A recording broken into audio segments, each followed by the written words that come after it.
ওই জমি। তখন রাফির বাবা বলল সেই জমি তোর একার নামে না, হাসিবও সেখানে পাবে। তখন রাফি বলল মানে ও পাবে কেন, বুঝলাম না। তখন রাফির বাবা বলল দুজনের নামে আছে তাই পাবে।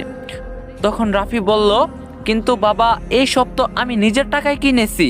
তখন রাফির বাবা বলল যে 1 বিঘা জমি তার আবার এত কথা। বাবার মুখে 1 বিঘা কথাটা শুনেই রাফি বেশ আশ্চর্য হয়। তখন রাফি বলল কি বলো 1 বিঘা জমি, আমি তো জমি কিনেছি 11 বিঘা। তখন রাফির বাবা বলল তুই বললেই হলো। তখন রাফি বলল আচ্ছা ক্যাশ টাকাগুলো ব্যাংকে রাখতে দিয়েছি ওইগুলো আমাকে দাও। তখন রাফির বাবা বলল কোনো টাকা নেই। তখন রাফি বলল তার মানে তুমি এতদিন আমাকে মিথ্যা বলছো সব, ছি ছি ছি বাবা, তুমি এমন কাজ করতে পারলে আমার সাথে।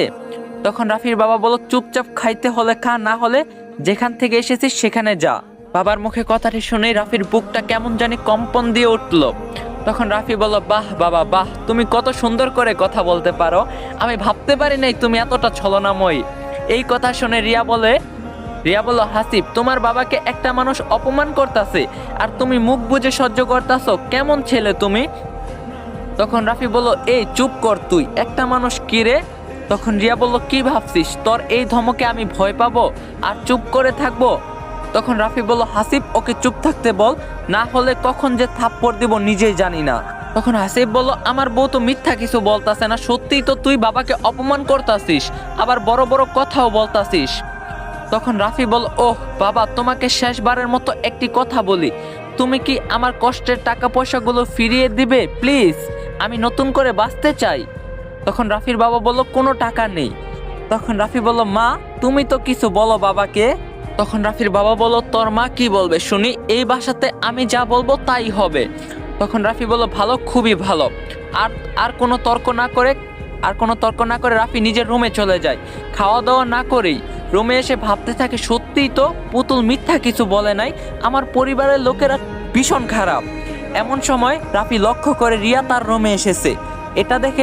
এটা দেখে রাফি জিজ্ঞাসা করে তুই এই রুমে কি করিস। তখন রিয়া বলল তুই এখান থেকে চলে যা, আমাদের সুখে থাকতে দে প্লিজ।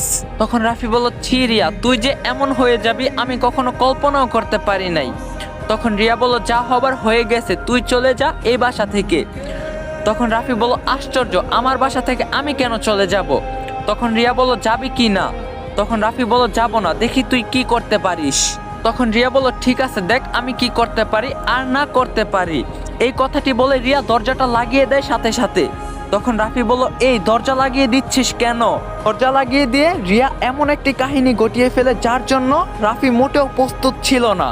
গাইস গল্পটা এত ইন্টারেস্টিং যেটা বলার বাইরে। ফুল গল্প ইউটিউব আপলোড হয়ে গেছে, ইউটিউব চ্যানেলের লিংক টিকটক আইডির বায়োতে দেওয়া আছে এন্ড ইউটিউব চ্যানেলের নাম ইয়ামিন অন ফায়ার 2.0। তো সবাই যাবেন গল্পটা দেখে আসবেন, যারা টিকটক থেকে যাবেন সবাই একটা করে কমেন্ট করবেন, সবাই রিপ্লাই দেওয়ার চেষ্টা করবো।